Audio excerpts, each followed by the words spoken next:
group, and we had come up with some new scenarios, and we put it out in Passable and gotten, maybe, I don't know, 1 or 2 people to chime in on that. Yeah, you chimed in. Yeah, and which was super I forget in to keep April. saying they posted stuff on Packable, and I guess I just don't log in enough to see it. They got really busy in the past week or so. Yeah. Anyway, but then yesterday, while we were doing Business 101, at the end, someone asked a question and raised a point which I had touched on last year, but not this year. As time was a little shorter, but I answered their question and I thought about it, and then over the night I thought about it more, and this morning I thought about it more, and it absolutely scared the shit out of me. And so what I'd love to do is go through the contracts portion of your plan, because I think that's super important, and I think that adds a lot of value. And then I would actually like, before we even go into the scenarios we plan, to have a discussion about the scary thing, which I didn't keep, well, I was up all night anyway, but I did think about more than I should at a night when I'm trying to have fun. And no, I don't make slides like this for fun. Is there a way for you to move to either side of the screen so well, at least Or I should know. come on, you know pretend not me. I believe my boyfriend held that you make a better. Or I can move.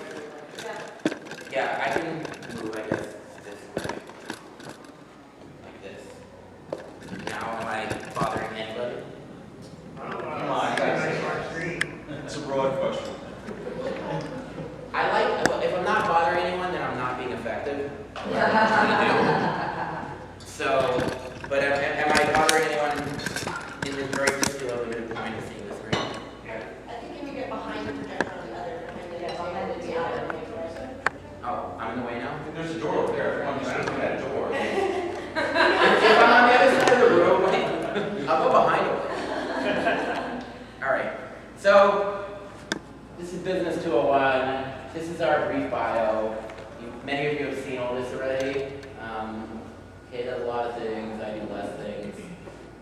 There are some pictures.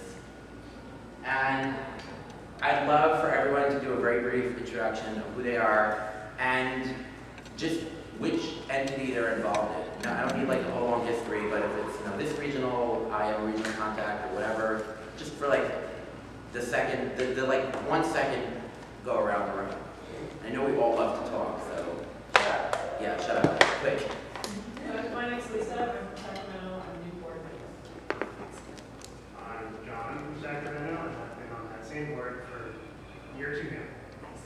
I'm Christy. I actually work at Birmingham as the department manager of Gate Prepared Exodus, and I'm here to work with you all.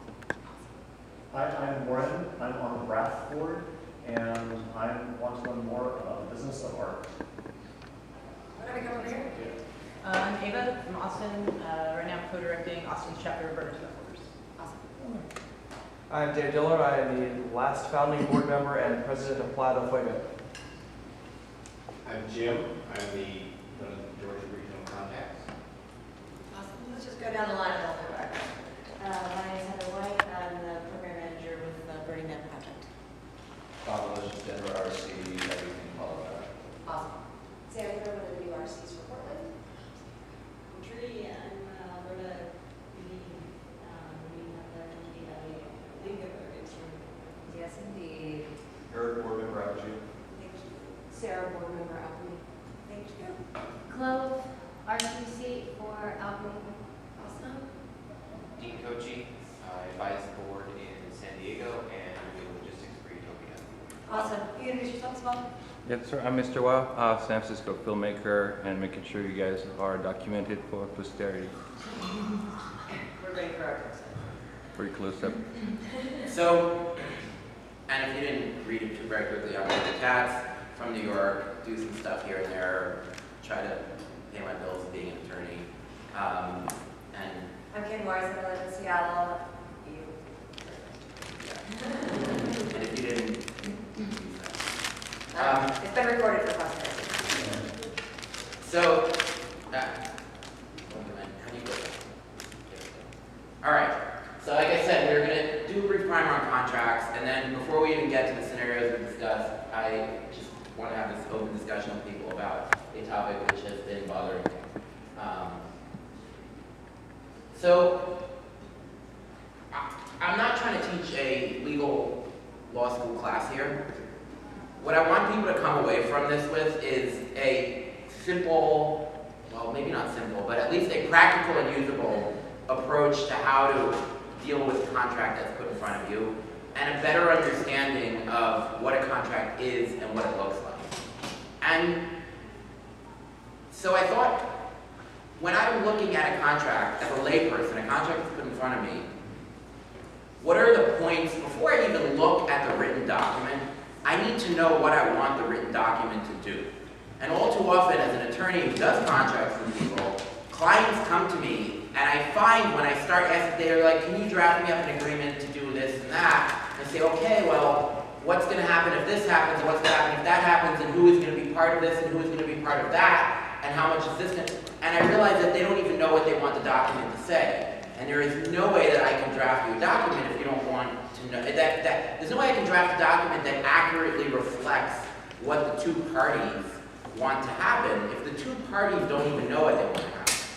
And oftentimes, what the two parties think is, I want to make an event on your land, and you want to get $10,000 for me to make an event on your land, and that's sometimes the end of it. And you don't want, drugs. Like, that's the only things we've talked about. But that's not enough to have a document that accurately reflects the transaction. Because if that was it, every contract would be one paragraph. I use land, you get 10,000. Done. So, these are some things that I think are super important. And number one is, who are the parties to a contract? And this sounds like a really stupid question. What do you mean it's me and you? Not necessarily. A contract is only enforceable, in general, as a rule, by one party to the contract against the other party to the contract. And what that means is that if I am renting your land and I don't pay you, you have a cause of action against me. You don't have a cause of action against Kay, who is actually the one who had the money and was supposed to pay. All right. So, because she's not a party to the contract. If I am a board member of whatever the LLC or a nonprofit is that manages your event, and I sign my name on the contract, I don't want to be sued personally. I want the organization to be sued because I'm signing as a board member. So, and I've seen this all too often with events where person A from our group goes to a local venue and makes a relationship. They send us a draft event contract, and it's person A's name as the person signing on the bar guarantee, on the liability, on all this stuff. And the first thing it's a comment I make almost every time is no. We are Costume Cultural Society Incorporated. We are not David Katz. You have my email and my phone number as a contact person, but I am not signing this contract as myself. No way in hell. That's not fair, and that's just not the way we're doing this. So it's very important to think about who should be signing on your side, which entity, if there's more than one, and who should be signing on the other side. Meaning, who do you need to be able to enforce against? Who actually is the one promising you and the ability to deliver that? So that's the first thing you need to really think about.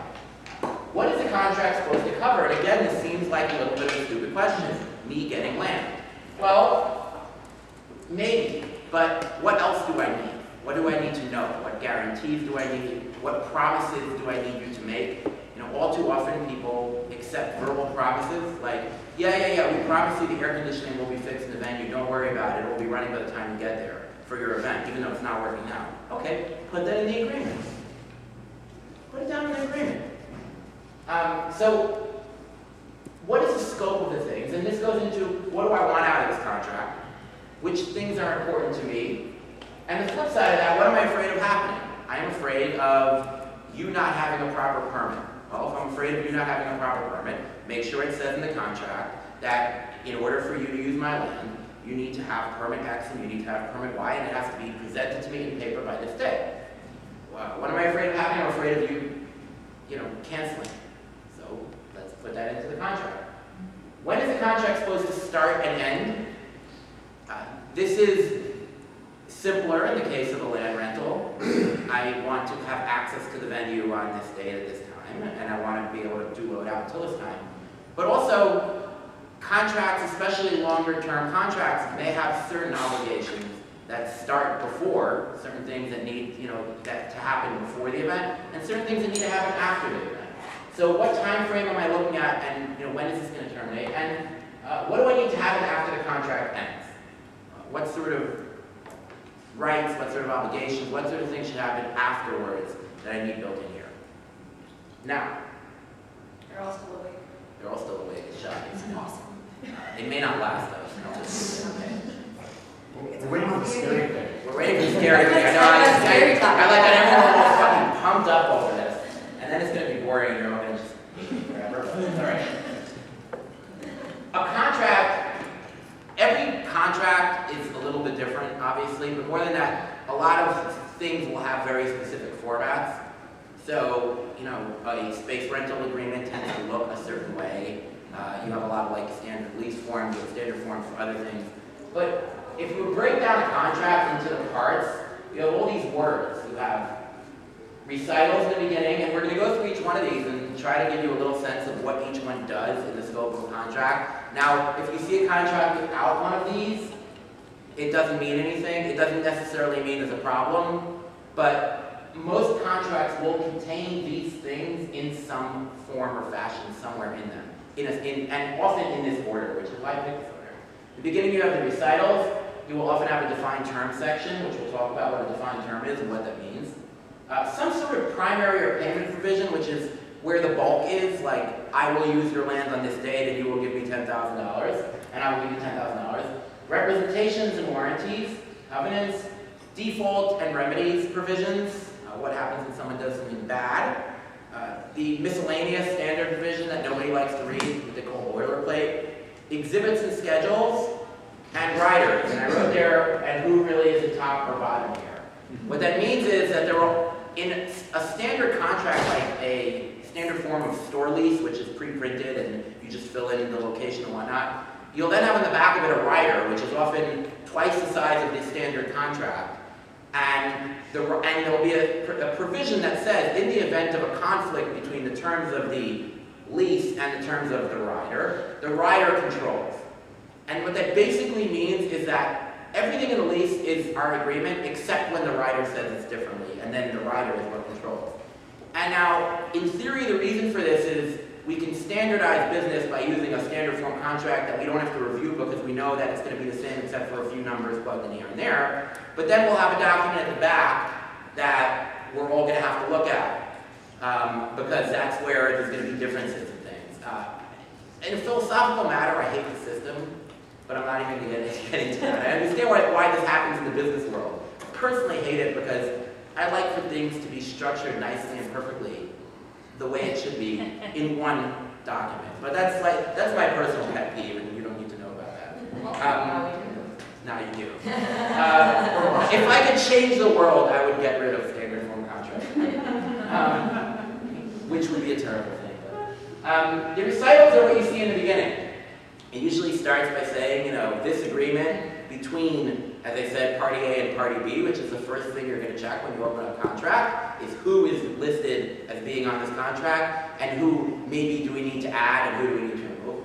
Then you have these things which are recitals, which say, whereas we will now describe the overall agreement and purpose of the contract in a few paragraphs, whereas we want this to be accurate, but this section should not create obligations. What I mean by that is, the recital section is part of the contract, and it's important because it's the two parties saying in a clear little thing, whereas I have a piece of land located at this and this location, whereas you want to make an event on the land, and whereas I agree to I will lease the land to you and you will pay me the money, and then you have this thing at the now therefore, which doesn't actually say this. But the parties here too have agreed that you should read this, but it's not the most important part of the contract, as we will describe further as follows.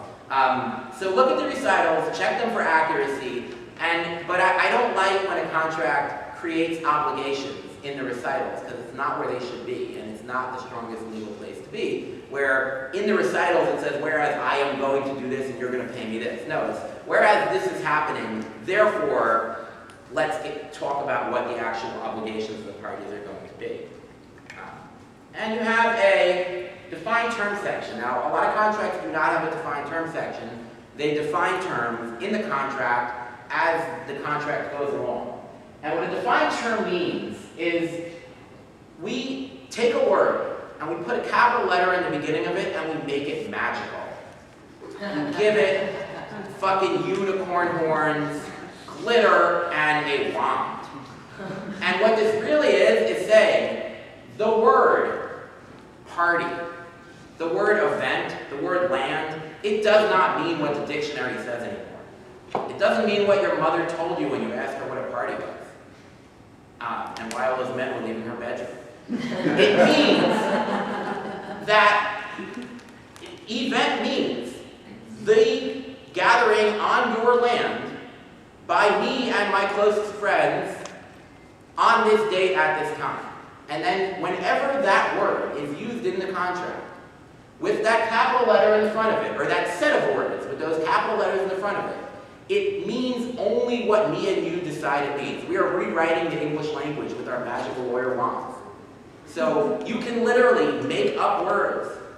You can give words meanings that are totally abnormal to them, although I don't recommend this. But for the purposes of our contract, we are agreeing that that word has its meaning. And this is a super important part of the contract sometimes, because you can put things in the defined terms that undercut the rest of the agreement. For example, the definition of cause in a termination provision. When can I terminate for cause? Right? And it will say, parties terminated for cause, and you don't get any of your money back. Well, and people say, well, I guess that means when I burn your house down on your land and do terrible things. No, it may just mean when I fail to give you a notice by a certain date. I mean, it can mean a lot of really terrible things. So it's very important when you read a contract, you see a defined term, to say, okay, in this contract, not in another contract, not in what I learned when I was sitting here in this room in Business 201, but in this particular contract, what does this defined term mean, and what have we agreed it's going to mean, and therefore, what is the sentence actually saying? So this is a pretty important thing to understand. As I stated here, defined terms shall be terms that have a particular meaning as used in a particular contract or section of a contract, and in any disagreement over the meaning of such terms, the definitions given to them in the contract shall be of utmost importance. So read them, please, and understand them for your own sake, which I think sums it up quite nicely, which is why I made the slide. Good job. Good job, me. Then you will often find, usually right after the defined terms in the recital, what this contract is about, right? And this really varies a lot depending on what the contract is for. And this often could be many sections, sometimes even pages, and with all sorts of complexities here. But it's basically, what am I doing for you, and what are you doing for me? Or what am I doing for you and you, and what are they doing? However many parties there are. What is this contract about? And this is obviously a very important part of the contract. And there are, in particular cases, there are specific legal ways that something has to be said in order for it to be effective, or specific ways that it cannot be said. There are, it's something you obviously want to pay a lot of attention to. Again, noting the defined terms, noting the parties, noting everything else that you're thinking about in this contract. But it's got to be accurate, it's got to describe the transaction accurately, and it's got to be as thorough as you need it to be. As my little example here shows, it's the perfect contract. There's no question in my mind that no bad can come out of this. And we will all be good little hippies. I was sitting in my living room, David sent me this proposal, and I'm reading through these slides, and I'm had a cup of coffee in one hand, and I'm watching reality television, and I've got 3 things going on, and I'm reading through this contract expecting it all to be really bland, and I'm there are points of this that are hilarious. Really appreciate the humor in it. Representations and warranties. What is a representation and a warranty? Representation and a warranty are promises about the world that I make to you as part of my agreement, and promises about myself that I make to you as part of the agreement.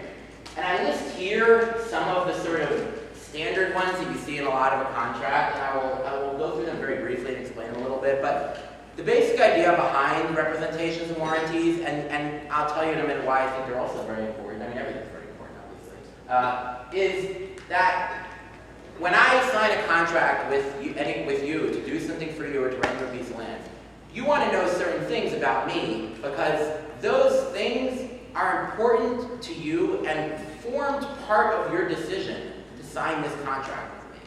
So the only reason I am renting you my land is because I think that you are whatever. I mean, responsible is a hard one to write, but I think, for example, that you are solvent, that you are not, a bankrupt entity. I think, for example, that you are duly organized, the second one, that you are a LLC and that you are in good standing in the state of your incorporation. Authority refers to that you have the legal power to sign this contract with me as an entity. Now, the reason why I want to assume this is if you breach a representation or warranty, the other party has a cause of action against you. Sometimes they have a right to cancel the contract built into the contract. Other times they may have a right to sue you for whatever amount you misled them. But what it's saying is, let's put on the table here what I think about you that's important, and I'm going to make you responsible for ensuring the truth of that. So whatever is in a representation or warranty, unless it's qualified in some way, and what that means is I represent a warrant that, to my actual knowledge, Kay Morrison has never killed anyone. So if she's killed anyone, and I don't know about it, you can't sue me. But if I do know about it, you can, so someone will have to qualify. But what I'm representing to you is I am representing a warrant that she has never killed anyone. If she's killed anyone, you can now sue me. As opposed to if we didn't make a representation to you, and you find out she killed anyone, you can't sue me for it. You have it's not my problem. So that's what the representation and warranties are a place where we promise each other things about ourselves and the state of the world that the other party, that we're going on the line for. And we are now saying, if this is not the situation, you can come to me, or you can break the contract, or you can, strangle my puppy, but not to death. So, no conflict is a very common one, and this is usually something which states that my organization there is no conflict with any law or any other contract that I am a party to, which is going to cause a problem with the agreement I'm now signing with you now. And again, it's a way of saying, I promise you that I've handled my shit, and that I am taking responsibility for this. Litigation is usually there'll be one that, this is not so common maybe in event contracts, but there'll be, to the best of my knowledge, there is no actual or threatened litigation against my entity, which, individually or in the aggregate can have a material adverse effect on the state of my business and something like that. But the idea is I promise you that I'm not being sued, other than as I've maybe told you in the schedule. Debt, same sort of thing, and disclosure will also represent, I promise that everything I've told you and everything I've given you and all the stuff that I've done with you have been true and accurate to the best of my knowledge. And like I said, the important thing about these are clients of mine will often not read the representations and warranties section because they don't think it's important. And part of what I do as an attorney is look through the representations and warranties and think about which ones may not be true for them, and then send them an email saying, you are required to represent a warrant, for example, that you've been doing this for the past 10 years, or you've said this and this and that, and I just want you to confirm to me that this is true. And sometimes that's not even enough to get a client to pay attention to it or to care. But at least I've done my job. However, I've still not really protected you if you haven't read it, because I don't know your business as well as you do. You can come to me and hire me to do anything for you. I will never know what you do as well as you should. And therefore, sometimes what looks very innocuous to me, right, may be actually factually incorrect for you. And it may not be a big deal if you explain it in advance and we carve it out of the representation, we change the language a little bit. But don't sign a contract where you're promising something that's not true. It's just a bad idea, even if it doesn't matter. Hold on, I want to try to get a little... Yes. That I think, to drill this down into appropriateness to our culture, like we come up with all these challenges, and I'm sure all of you know, in talking to event locations or in talking to partner organizations when you say Burning Man, and they're like, no, fuck no, no way. And so a lot of that resistance, a lot of that assumption of the crazy, dangerous shit that we do, and people whose land it is that you want to rent, really needs to be convinced that you are legit. And I take this entirely from Eric Griswold, and he can tell you a lot more about it. We've implemented it in Seattle, which is a legitimacy binder. Make photocopies of every insurance policy you've ever had. Get copies of every good press that you've ever had. Get letters of recommendation from every single venue you've worked with, talking about how you left the place better than you found it, how everyone was friendly, how the Rangers blew their minds. Get all of this stuff, previous contracts, other kind of rental agreements you do, length of the business you've been doing, which is, I think is probably relevant to any context about this, but because we're already pushing the rock up the mountain, we really need to come into these things saying, hey, I know that you run the county fairgrounds in a really Republican part of my state, but we need a big piece of land. And so here's our 7 years of completely successful event production, or here's the levels of event production, and this is the one time it went wrong. And here's how we changed it to never make that happen again. Because you really need to make sure, the assumption is that we're all crazy and that we don't know what we're doing, which is clearly not true based on the number of you who are sitting here in this meeting with businesses, right? So I really strongly recommend that you start pulling together that documentation and being able to have it. It helps if someone wants to sue you. It helps if someone gets really hurt. It's just helpful to have that snapshot of your professional business environment. That's very true. I know. Everything you say is true. Covenants is the next thing you will usually see. Now, covenants are often confused as being the same thing as representations and warranties. Covenants are promises about the future, things that I will do. Now, these are different than usually what I speak of as the primary payment, whatever provision, because these often are short-term in nature, and they're not really the main part of the contract. So the main part of the contract is I am going to buy your business, I am going to rent your land, I am going to hire you, whatever. But then there'll be covenants which say that as part of this, in order for this to work, I'm also going to do the following things for you. And again, it's important because it's a creation of an obligation going forward. And in almost every single contract, failure to comply with the covenants is a default. And a default means the other party can kick you out, take your money, sue you, whatever. Be mean, whatever they want to do to you. So read your covenants and understand them and think about them, bearing in mind, again, define terms, parties, and all the other things, and just make sure that you can live with them and that they're accurate. If you need to put tampons in the porta potties more than once during any 24-hour period, have whoever is negotiating the contract with you should mark it up to say 2 or 3 or remove that covenant. So, these are negotiated points, but make sure that you can live with them because you have to live with them, or hide the fact that you're not. Default and remedy. Now, I use the word fuck up because it's more fun than the word default, but typically in a contract you would see capitalized term event of default or default without the word event in front of it. And it could mean whatever, again, we have that magic to wave our wand and make words mean whatever they want. So fuck up can mean whatever you want.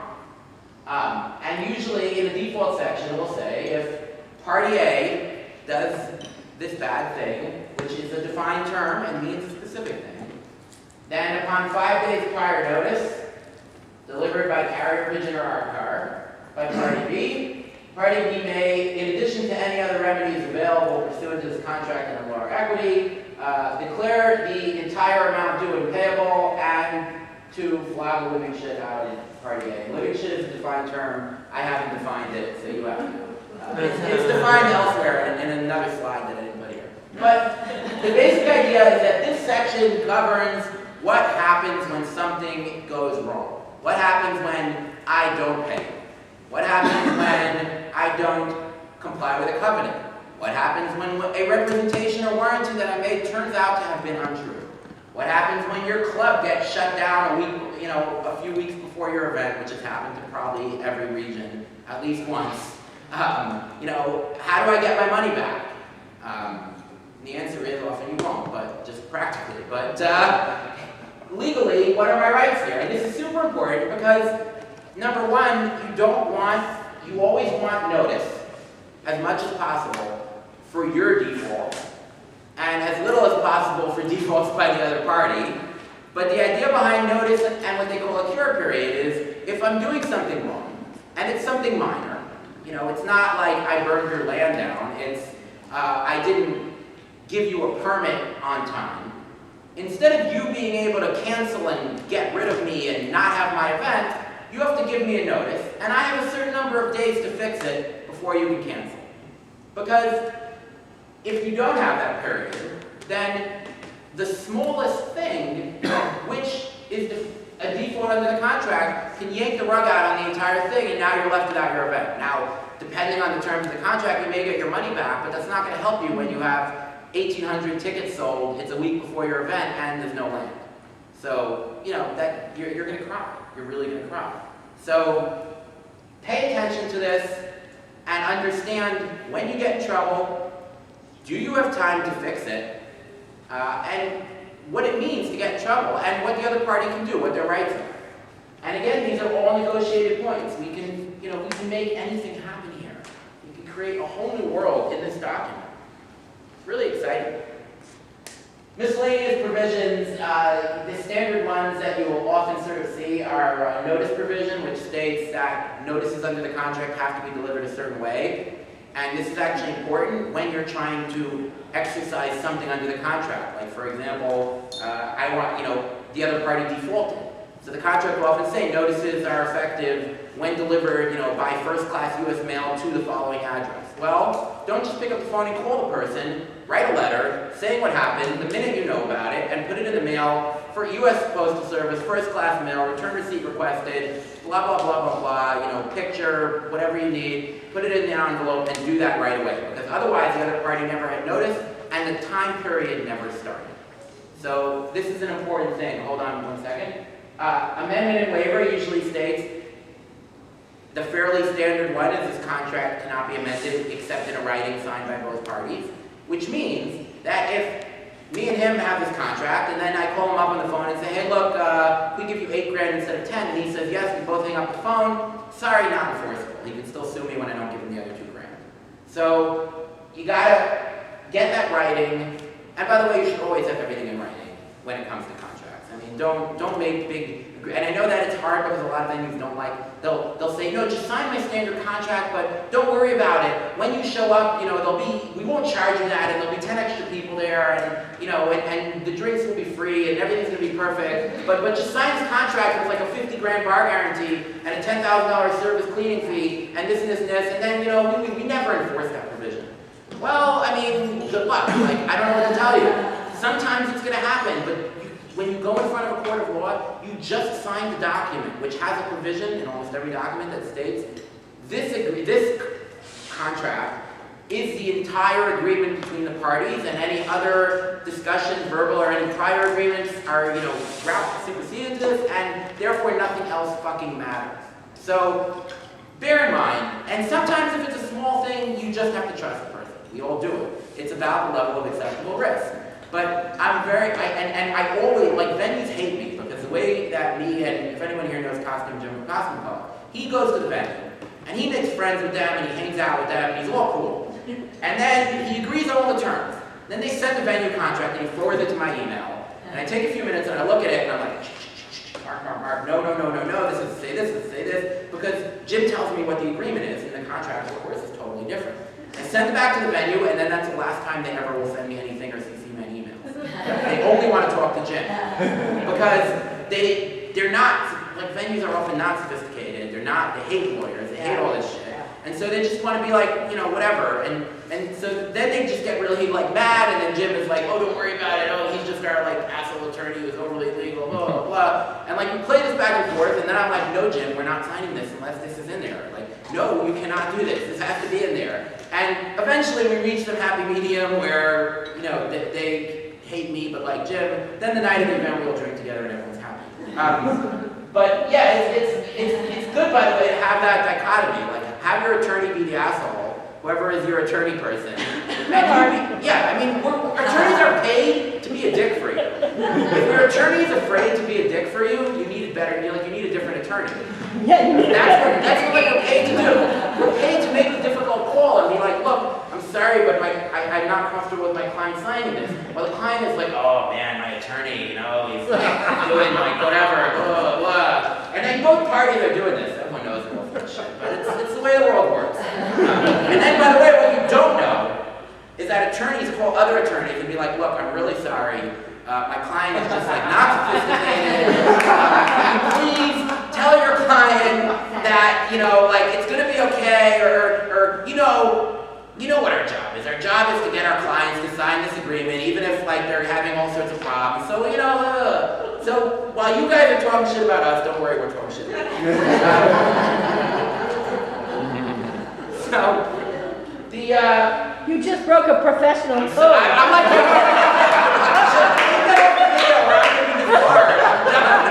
the other attorneys in the room are not allowed to report this.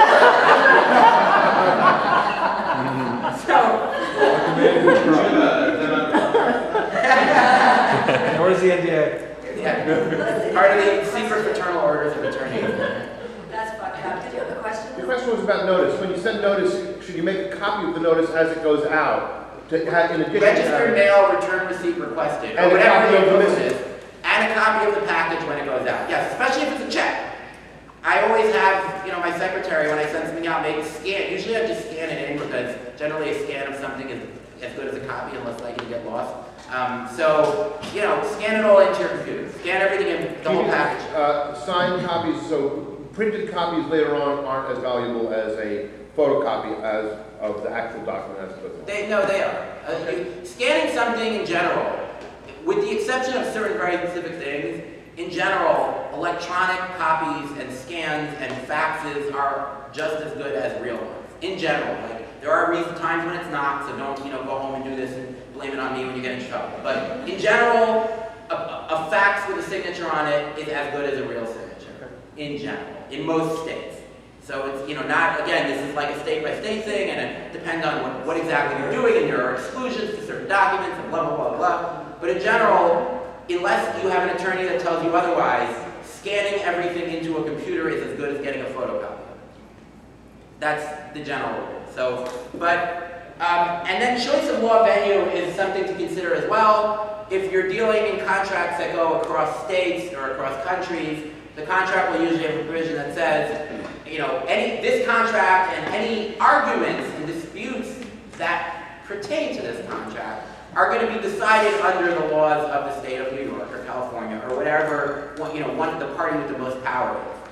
And there'll also be a venue provision which says that if there's a disagreement under this contract, a lawsuit can be brought, sometimes only in a specific state, but sometimes always in a specific state without needing to establish other legal requirements for that. So that's also important too, to think about where am I going to be sued and what law am I going to be sued under, in particularly with international contracts.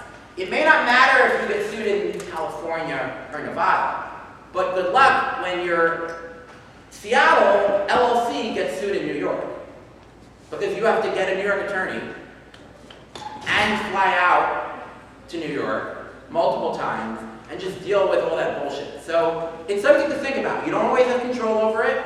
Every single form contract that you sign, such as a credit card processing contract or any of these like standard form contracts, number one, they usually have an arbitration provision which says that you can't sue anyways. You have to do it through arbitration. Number two, it probably happens in the state where the head office of that company is.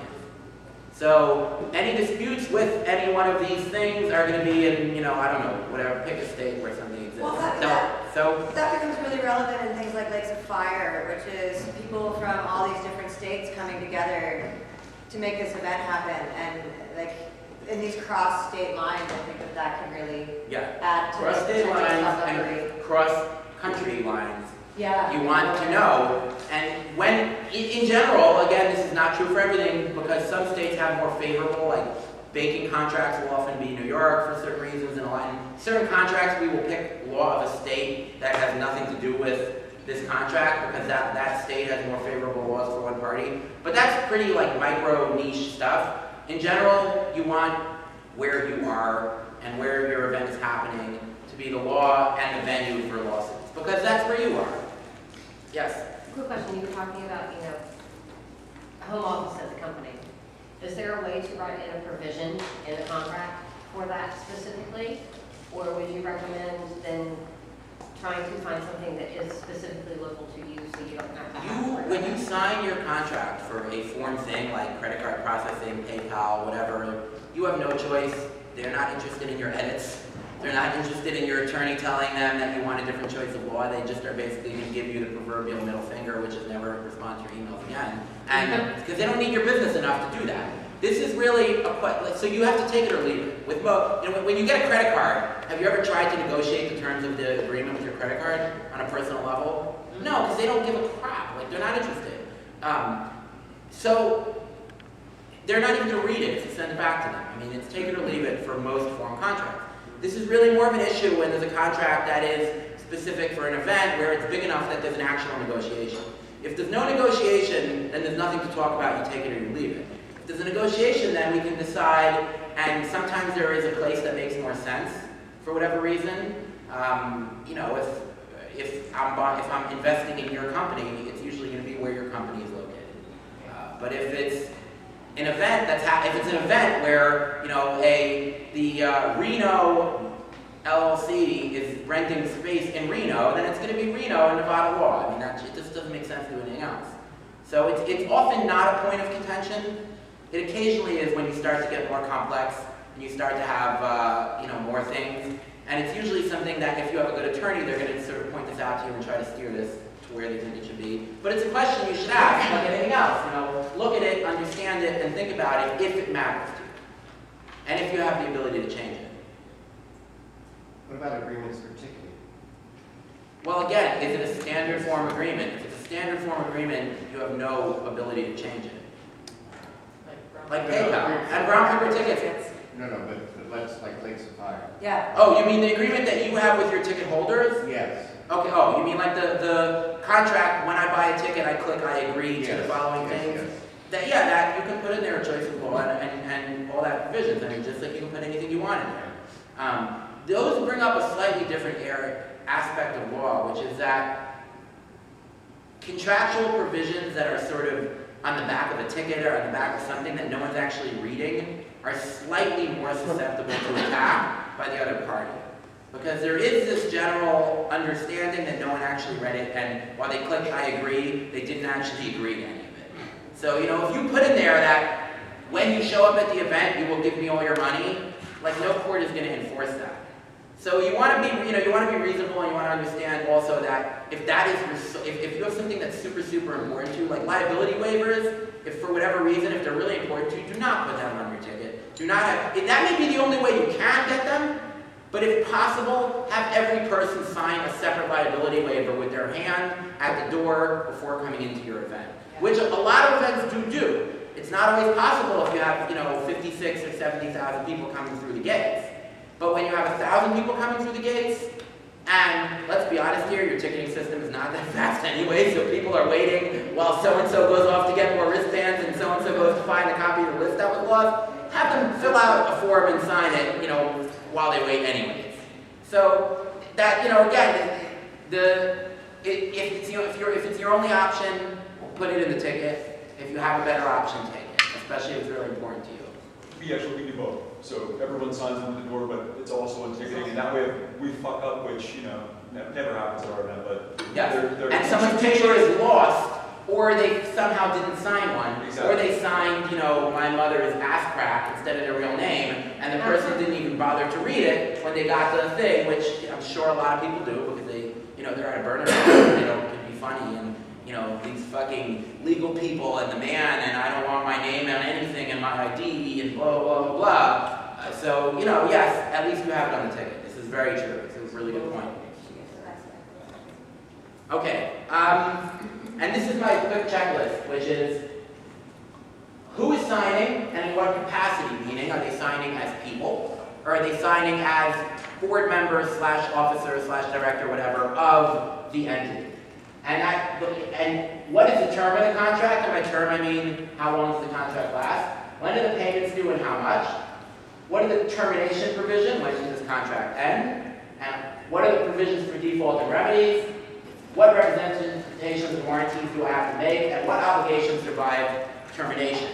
And when I talk about obligations to provide and termination, contracts will often have specific provisions such as a non-compete and a non-solicitation, which say, following the termination of this contract, I agree not to compete with you, or not to solicit your employees, or not to solicit your customers, or not to solicit your vendors, or whatever, for a period of X number of years in a geographic region. And in general, for a non-compete to be enforceable by a court, it has to be reasonable in the number of years and in the scope. So if I say, you are doing a 1-month job for me, but you will then not be able to compete with me for 50 years in the entire universe, the moon too, and like all the sun and the stars, no court is going to enforce that because it's just unrealistic. In general, I'm not saying no court, but in general, you're not going to get that enforced.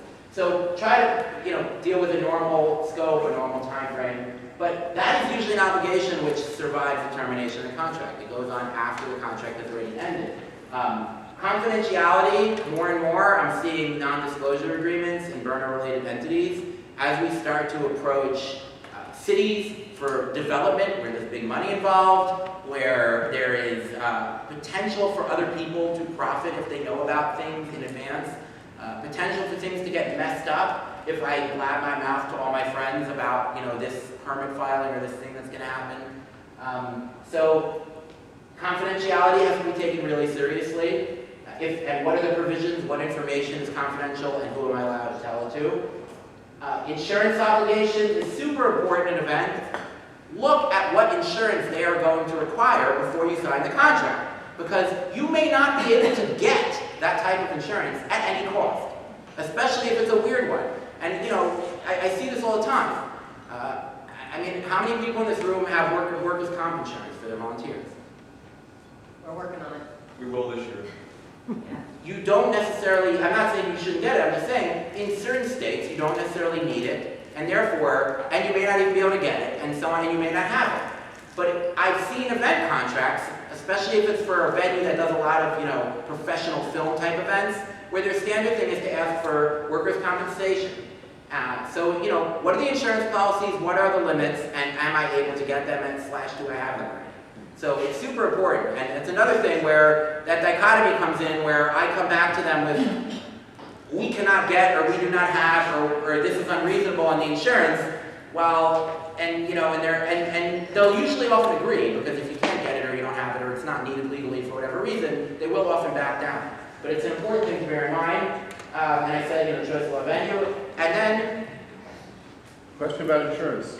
In the event you're trying to get a large piece of art installed, and it's a strange piece of art, and the art it's made out of metal, and the location that is being installed is asking for insurance or certification of wells, which don't exist.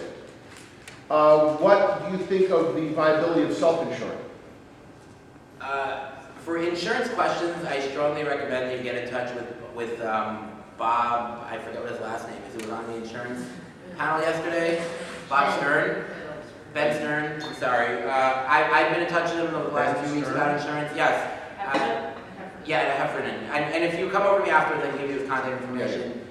These are very state-specific and complex questions, and they're not really something I want to deal with. Let me just finish the one thing about schedules and exhibits. I was just going to ask you to go back a slide. When you finish this one, I can't find the materials on the website in this. I can also email you the materials. Yeah, we'll post this all applicable. Sorry. Schedules and exhibits are what you have at the back of the contract, and they often contain more specific information that's too lengthy or detailed to put into the body of the contract. So a contract will say payments will be made at the times listed on schedule or exhibit A with here 2, and just make sure they're accurate. Look at them, make sure they're accurate, because they'll often represent, lists of addresses, lists of assets, dates when payments have to be made, things that are kind of lists of information or things that are going to happen at specific times.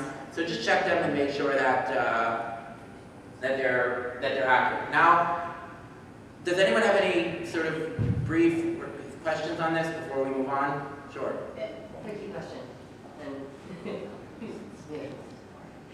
What if you have a venue that you work with for an extensive period of time, who works on the buddy system, the Works handshake on system, buddy system, the yes. handshake system. Yes. And all of a sudden you decided this year you're going to shake shit up and you're going to go ahead and do everything completely 100% by the book. And you take them in a contract and go. And they're like, nope, I still want a handshake. Here's the thing. Everything is about acceptable risk for you as an organization. So an analysis has to be made as follows. Number one, is this a dude who I've done this with 50 times in the past and who always delivers and is super honest and blah, blah, blah, blah. In that case, while it's not a great thing to continue doing it that way, now I look at what is the risk of me trying to change this. If the risk is this crotchety old guy who hates the world and sits there in his house with his militia and his end of the world prepared shit and all this stuff and is never going to sign a piece of paper because he doesn't even let the internet in his house because it's reading his mind. If that's your target audience and you feel like your risk is acceptable, then continue doing the handshake system. And not, you know what I mean? But could you almost like dumb down? You can, and it's all a sliding scale of what is acceptable risk for you. How much can I get without upsetting the apple cart? What are my best alternative options if I do upset the apple cart? And how much am I afraid of not having this contract? I mean, one way to possibly do it is to make someone else the bad guy. Whether it's your attorney or whether it's you say, look, we cannot get insurance on this event unless we have a contract, which is very true. So you make someone else the bad guy. Be like, Bob, I've been working with you for 20 years, right? I love you. Your kids are really cute. Of course they're not, but who cares? Your kids are really cute. I love your dog. Like, this is the best thing in the world. But my insurance company is not going to give me insurance, and if I don't have insurance, like the Burning Man organization is not going to let me do the event, and I'm also not going to be able to use the ticketing system. So, like, my whole world is coming to an end. Can you please help me? If we just really make a simple contract, don't worry about it. We're not going to sue you. Play his bullshit back at him. Say all the things that don't matter because you're still going to sign a contract with him. And figure out a way to deal with the situation where you're not the bad guy. It's not about trust. It may not work. Some people are just really not interested. But again, how valuable are you to him? Does he need your money? If you really are going to go away without it, maybe you'll change. So, it's a sliding scale. What's the risk? What's the possibilities here? How do we play it? But make someone else a bad guy as much as possible. Is there a general rule when emails are legally enforceable? Like anytime or after any contract that is notarized and says emails are enforceable? You can put in a contract that notice can be delivered by email. But saying when an email is legally enforceable is very difficult, and I'll tell you why. Enforceable for what? So yes, for notice, you could put in a contract, notice may be delivered by email or fax or whatever. But for amendments? Well, how do you sign an email? You can digitally sign. There are ways you're starting to get into like much more complex things of what constitutes a digital signature under the what is it, the UFTA? Or please reply with consent to this email in the terms described below. Well, sometimes that can work, sometimes not. It's not always a clear line, but it also comes down to acceptable risk. There are many times where, for example, when my partner does a lot of real estate, and occasionally I'll help, and one of the things that happens in real estate is you have deadlines that are getting extended out. We're not going to always sign an extension agreement for each one. It just doesn't what happen. But I'm content, usually, if I send an email to the other party, and the other party says, yes, I'll give you 10 more days, or their attorney says it and sends it back to me, I'm probably going to be okay. Because even if it's not legal enforceable, when we go, number one, the attorney's reputation's on the line, and when we go to court, I'm going to show them the email, and unless they deny sending it, I'm probably going to just get my 10 extra days. Phone, I'm not as happy with, and I did recently have a situation, twice in the last few years, where someone told me, once where someone claimed that I authorized them to release $20,000 of my client's money to someone else over the phone, which was not enforceable under the contract, number one, because it had to be in writing. Number two, I never fucking said. And it took a long time to get the money back into that account. And the other one where I was promised something by someone on the other side, and then when I tried to get it in writing, they denied promising it to me. So, you know, like, emails are pretty good. Look at what your exposure is, what your level of acceptable risk is, and then you have to be practical and settle somewhere in between. And should we get a notary on written? You don't need everything notarized. There are specific things that have to be notarized, but otherwise, you don't have to notarize everything that's signed, no. So let's do one more Sorry, question one more about question, this, then and we'll then move on. let's go. I'm astounded by how fast we do all of our contracts. I just want to know, this is just simple, the representations and warranties, they only go in one direction or they go both ways? They usually go both ways, but they'll often be separate. Sometimes there is one representation that says, you know, each party represents and warrants to the other the following, but there'll often be a separate section. You know, purchaser represents to buyer, to seller, you know, seller represents to purchaser, separate sections. They usually go both ways. The easiest to negotiate is when they're equivalent both ways. Like, I promise you the following about myself, and you promise me, to the extent that it makes sense, they're the same both ways. It's very hard to be like, you have to promise me the world, and I'm not telling you anything.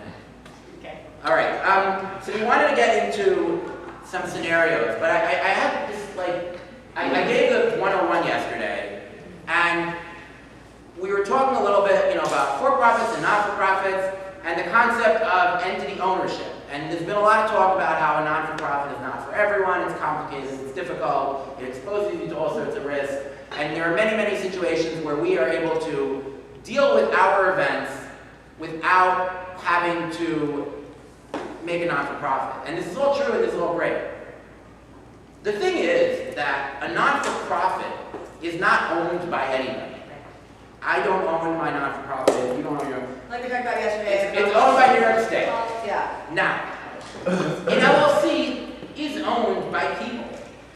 So I just said, who here has an event which is done in a LLC or S Corp or a for-profit model? Okay. Just how many owners does your LLC have? That's okay, one. Okay. Who was your three? Just who else is there? There's One. 7, and then Okay. I'm 6. Now, does anyone know what happens in your operating agreement or documents when one of you dies? Anyone? I mean, is anyone like done something about this? Oh yeah. Yes. We have a dissolution in the bylaw. The shares are transferred for $1. Okay. This is what I was getting at here.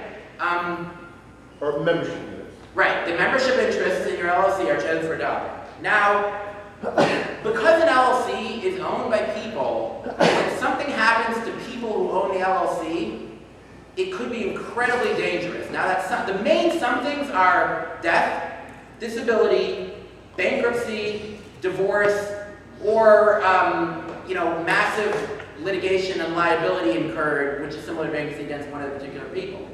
And it occurred to me that there is a good chance that many people do not have a buy-sell agreement or a clause which automatically forces the sale of shares from the person who enters these things. But if you own part of a successful event and you get divorced or you file for bankruptcy, the court is going to look at that as a, $500,000 asset that you own, which your wife now is entitled to part of, or which your creditors are now entitled to part of, or which your aunt's second cousin's, dog's friend who is inheriting your property in probate is now entitled to. And this could really wipe out an event. Because that bank account with $400,000 that you built up over all the years now belongs to my, psycho ex-wife. And out of that, Part of it. and just like in the practicality in our culture, I think you're telling all the legal stuff, I'm not you, Jared. Is that, I'm not a lawyer. We've seen it happen over and over again. People get divorced, there's no contact agreement amongst two people who started an organization.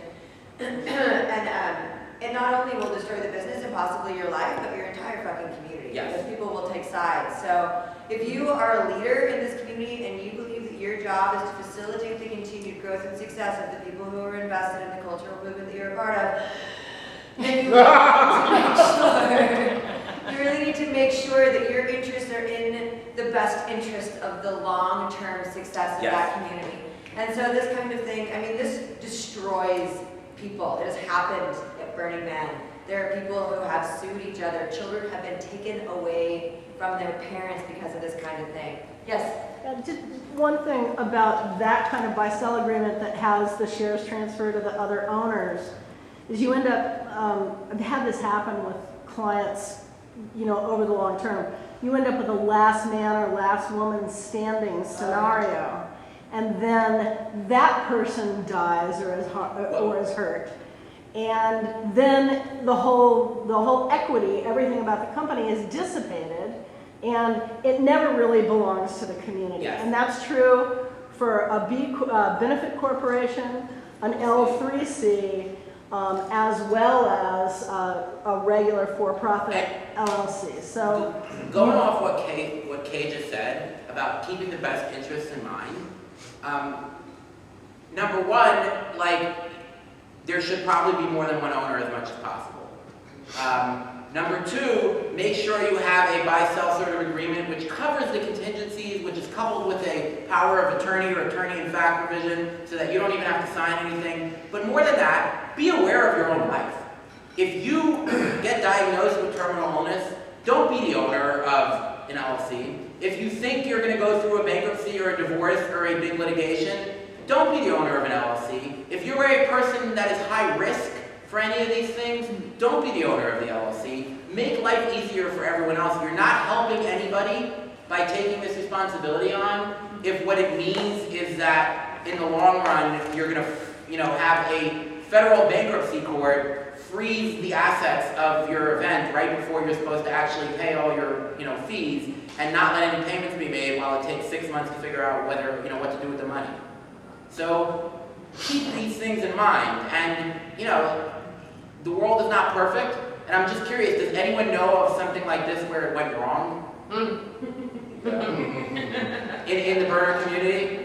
No, not in the burner community, but in the greater world at large, I've seen it go wrong in every way it can. Well, no, but I'm just curious because what happened was is someone sort of brought up this point tangentially yesterday, and I hadn't really discussed it. I had talked about it a little more than when I did this last year, but I hadn't really talked about it, and I thought about it more, and it really started weighing on me that if I had to bet, many organizations do not have this planned for and do not have this properly sorted. And as long as life is good, life is good. But when things are a problem, and similar to this, which I did talk about yesterday, when somebody does move on from your organization and just retires, into the wonderful world of not being in charge anymore, get them off the ownership as soon as possible before they move out of town and flee. And so you want to add? When you said something that was scary, I was thinking about that. I was also thinking about veil piercing, which, people think you form an LLC and you're safe because you have an LLC, and it's not true. Yes. You have to do a number of specific things to maintain that as a viable corporate form and barrier. Otherwise, if your entity gets sued, all the people who are members of it are also going to be sued. And we spoke about this a bit yesterday, and one of the scariest parts about it, as you surely know, is that if you are an attorney or an accountant or some sort of specialist, and you are on the board of an organization as well, you will be held to a higher standard when something goes wrong, because you are expected to know better and to know more. So I believe you're on the board of Apogea, right? Yep. So you and me, I am on the board of an organization in New York. While Costume Jim may get off scot-free because the courts think he's an ignoramus, I may not get off as easily. And I didn't mean to imply he is an ignoramus, but I may not get as easily. So shut the video. Yeah. Question, can you do in the operating agreement and the transfer buy-sell, can you do it just by position? Can you say the LLC is held by the regional contacts? If a regional contact individual is no longer a regional contact, they no longer have ownership. An LLC has to be owned by a person. Now, a company can own another company, but that doesn't get you anywhere. Someone has to own the first company. So it's sort of like, where is the origin of matter in the universe? I see what you're saying though, but if the responsibility of that is going to be taken by the RC, I think you need to you need to sell those shares, you need to change it you need to have the name. and you would have to will it Because what you as an individual, as a company owner, what you actually own, the equity in that LLC. And the only way it can be transferred is either by that buy-sell agreement, the terms of it, or by your will, right? And, you know, people can change their will anytime they want. This issue is, in my view, the single most persuasive reason to set up a nonprofit. Yes, exactly, and I agree with you 1,000%. Now, and this is why I believe one of the reasons why the Burning Man org started thinking about doing a nonprofit, and why a lot of groups do think about this, is that you totally eradicate the succession, lawsuit, asset issue, because it's not owned by anyone, it's owned by the general public. However, like everything else, there's the slider, risk-reward here. To some degree, if you don't carry a high balance on your sheet from year to year, if your event breaks even barely and that's it, it's not a problem. I don't know why. Okay, here's the shares of the LLC. Guess what? Apogea is now being held out of a different LLC. And we changed the name a little bit because the IP is owned by that. But so what? The community doesn't really lose. But if there's $300,000, $400,000, $500,000 in an account on an ongoing basis, your exposure is much bigger. Or a piece of property or whatever. Sorry, you were... This is relatively convoluted, and I'll try to keep it as short as possible, but we may have that, I may need to get in contact with you too, like outside of the room. We have a situation right now where the ownership of the LLC is not currently participating in decisions being made for the LLC. There was a little community separation that happened this last year. And we've actually got a lawyer now trying to determine ownership of the LLC at all, because apparently when the original documents were filled out, very specific things were not done properly because a lawyer wasn't consulted in year one. So that makes it all very tenuous. This is a common problem that I see in the world. People come to me. I had a client come to me. I'm selling my client was buying a company from someone else, a durable medical equipment company that sells and rents durable medical equipment. And I see the corporate paperwork, and this guy, let's call him Fred, tells me I'm the sole owner of this company and I'm selling 100% of it for X number of dollars. I look through the paperwork and I go, who is John? Because John owns 50% of your company. Goes, I bought John out 5 years ago and I gave him his money, and we don't talk. Like, it was bad. I don't know where he is and where it is. Well, John owns 50% of your company. Did you get a share certificate? Did you amend, your document? What happened? I don't know. Do you have an agreement with him? I don't know. I can't find it. That's a problem because it's not so simple to solve. Sometimes you can go to John and get him to sign. Other times, you have to take that as an acceptable risk, or get get the person who's selling you the entity or someone to, but in our world, yes, it's a very good problem, and it's why you need to do things right from the beginning, because they're harder to fix. If you have 10 years without board minutes approving board members, how do you know who the hell is even on your board to make a decision? If you have, 15 transfers without documentation, I'm sorry, but they never happen, no matter what the understanding is. So yes, it's complicated and it's difficult, and this is why I say, the minute somebody moves away from the community, get them to sign that they're, the minutes, giving it to someone else right away. If you cannot, well, there's a couple things you can do. If you have a buy-sell provision, one of the things you can put in there is... We have a dissolution agreement, not a buy-sell. Well, right, but, again, your specific case is probably more complicated, and I'm saying, I'm sure it's more complicated. But in the general, she's going to come pet you while I continue to talk. In the general universe of things, it's important when you do your thought about the buy-sell to think about, besides for death, disability, divorce, bankruptcy, law, litigation, whatever. And that'll play into it. What else can I put in there? Every single one of them. All of that. You've gotten the whole checklist. The trifecta of awful shit has been accomplished in your region. Congratulations. You want a beer? Think about how else you could define a circumstance where someone will have to sell their shares to you. Now, if someone is working full-time for the organization in some capacity, you can say, upon they're no longer doing their duties in whatever way, you have to automatically sell. it's sometimes hard to define, but maybe you can do that. You can also maybe have a provision that if you have 5 owners, upon the unanimous vote of all the owners except the person who's being booted, we can boot you. Well, I know, but I'm saying, I mean you, I mean, when you have these type of things and you're thinking about setting them up in advance, try to think about all the bad things that can go wrong and eliminate the need for the targeted asshole to cooperate.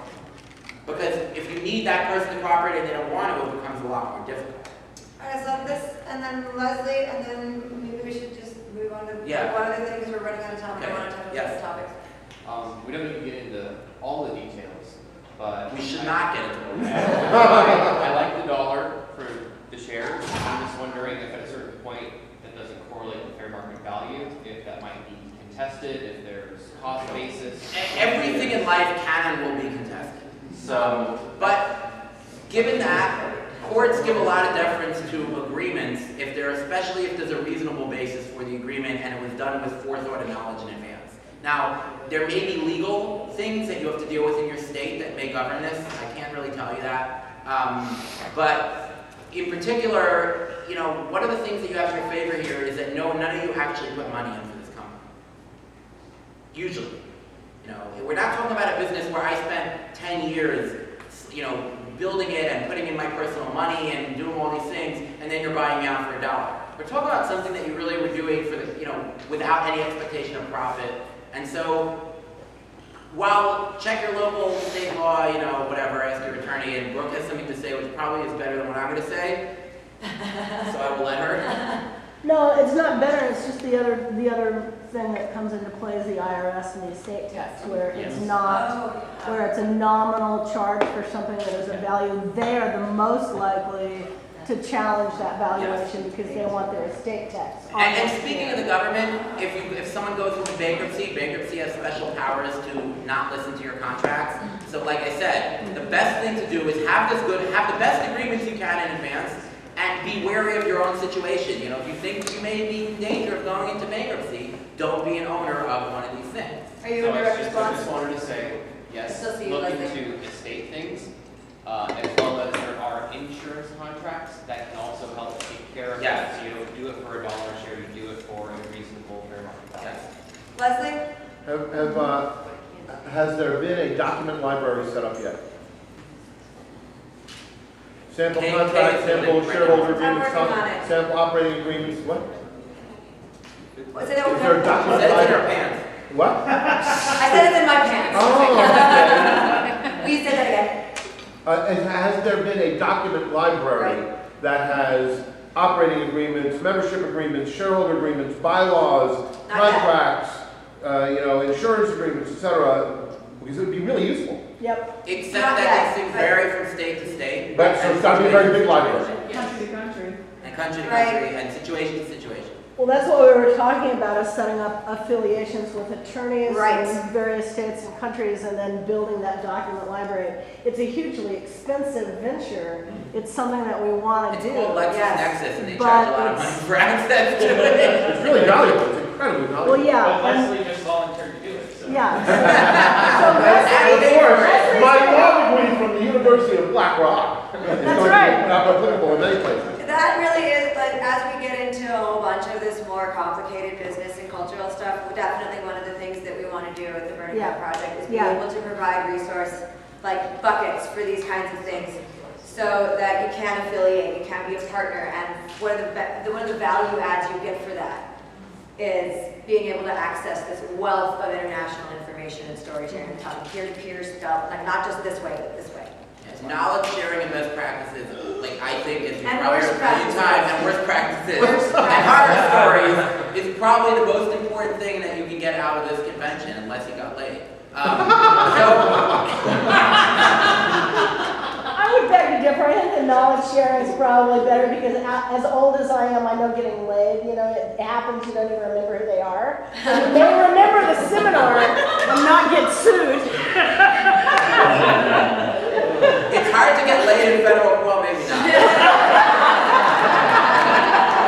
You get laid enough, it's not that big deal But not getting sued when you have assets is really a big deal.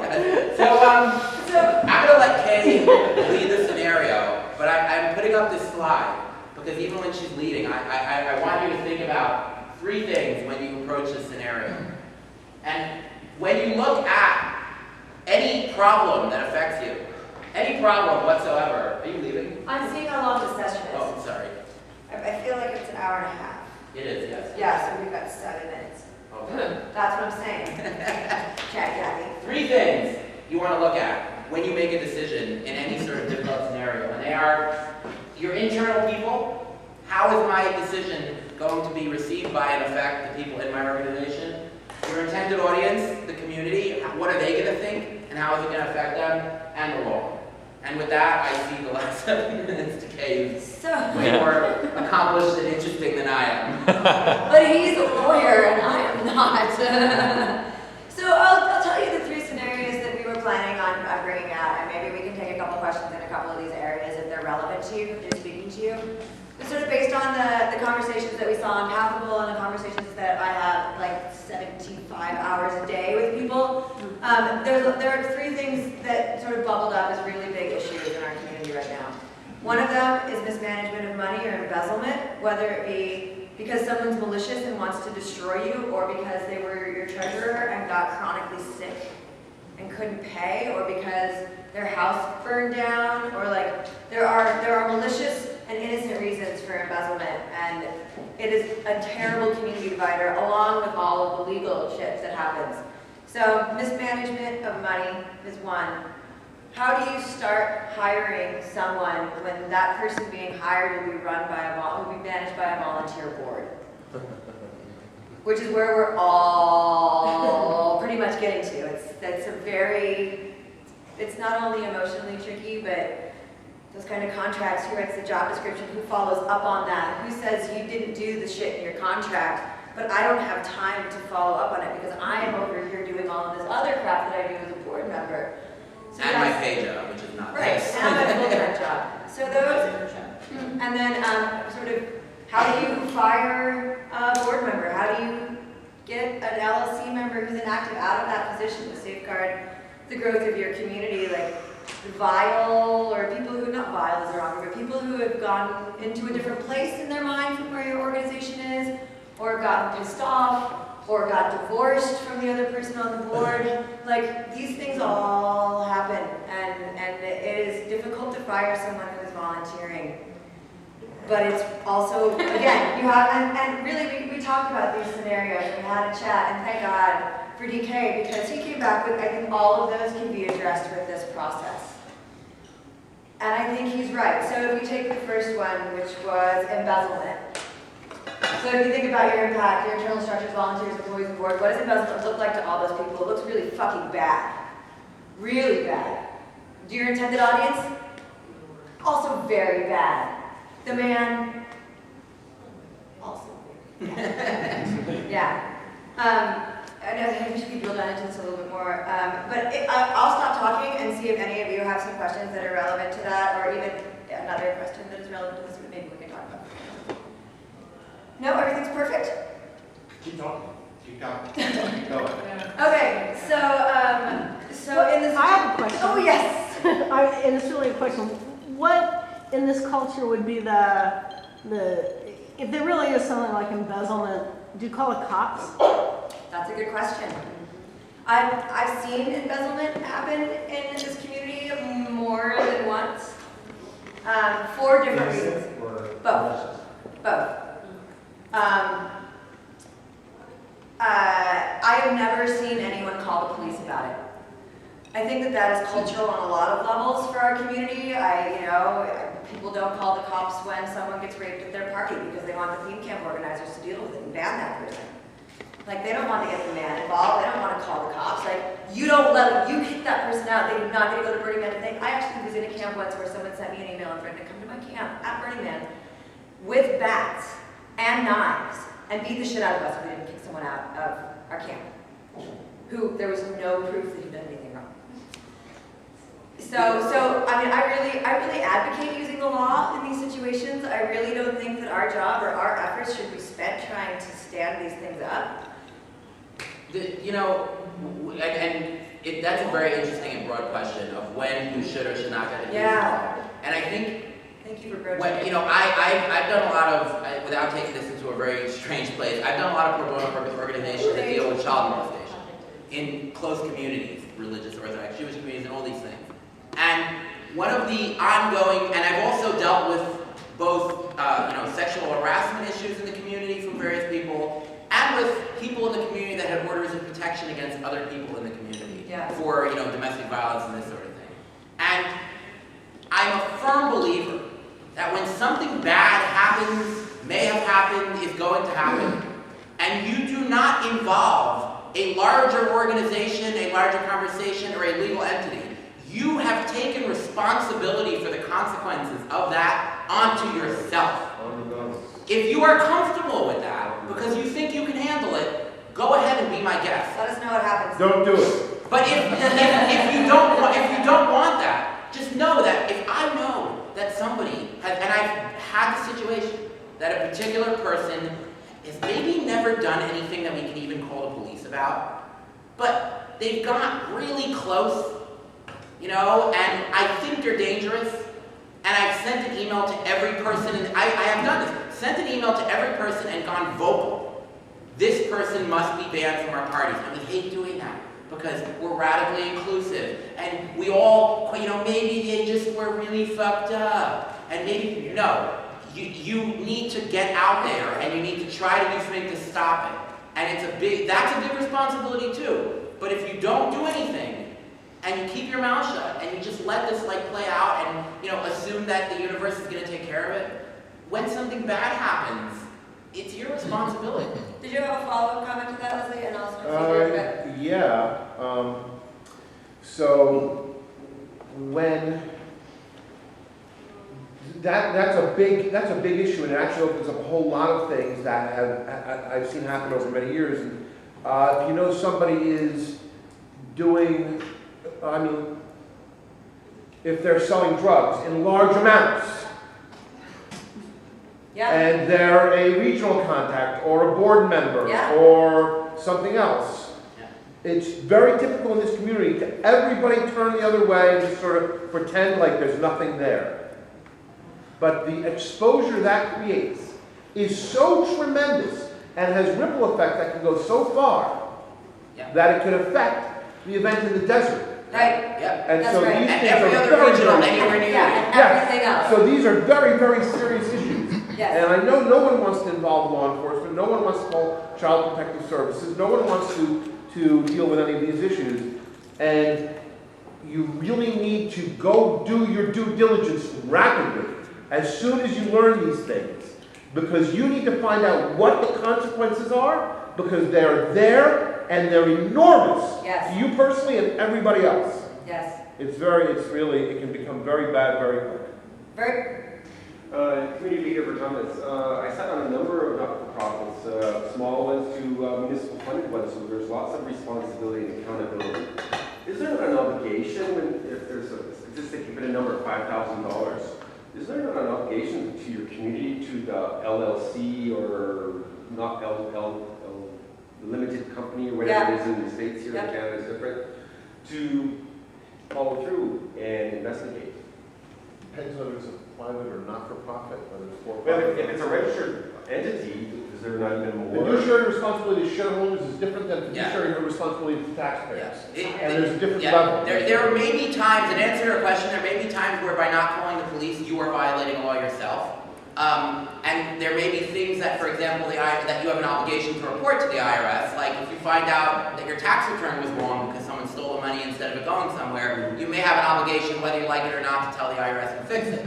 But in general, he's exactly right. A non-for-profit, your duty is to the shareholders. The shareholders are everybody in this room and the beneficiaries. So when something goes wrong, you actually have an obligation to take it further and fix it and try to get the money back.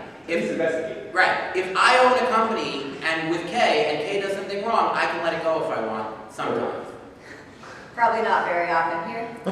She thinks I never let anything go, but... Here, and there's someone back here too, I right? guess this is more of a hindsight 2020 question, but I know other regionals have been in the same positions and made similar decisions, and I'm curious, what better advice you would have?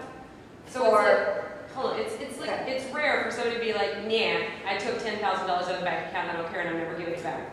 What often happens is it's somebody who's been working really hard for years.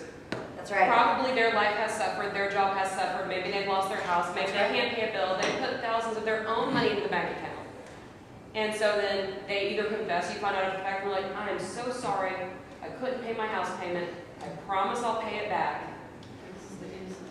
Right, but it can still come back and bite you in the ass, and I sort of regret the way that we handled some of that. Yeah. But at the time, they said they're sorry, they said they're gonna pay it back, they said it was an error. I mean, what do you do? I think that, I mean, my answer to that is that this is a track where honesty is the best policy. That, like, and you owe it to your entire community to admit that mistake and be like, okay, look, there was some mismanagement of our community funds. We see where the problem was in the past. We have built and are building structures to protect us from this kind of mistake because we are doing this ourselves. This is, do-it-yourself business. Well, it's in our minutes and everything, so we were transparent about it. But then you can was that a case in which you would have actually gone to the authorities, do you think, or something like that? I think the intention of that person would probably say that no, but I mean, also then you have to get the money back. It depends, and Okay. yeah, it depends on who they are, whether you're really gonna get the money back or not, how much the money, matters. I mean, it's a hard thing to say, it really depends. But document it, So, document it. Document, So yeah. And take them out of a position of responsibility and Yes. never let them get there again. Yeah. There's our information if you wanna get in touch with So us. let's come and talk. Here's our babies in the back of the room doing this, and I don't say no to her, ever. The all-knowing and all-powerful Megs is kicking us out. But thank you all for participating. Please There were fill some these good out. It's questions. really, as a new course this year, we really want to know. It seems like it was valuable to you guys, but please fill this out so we know how to make it better. Thank you.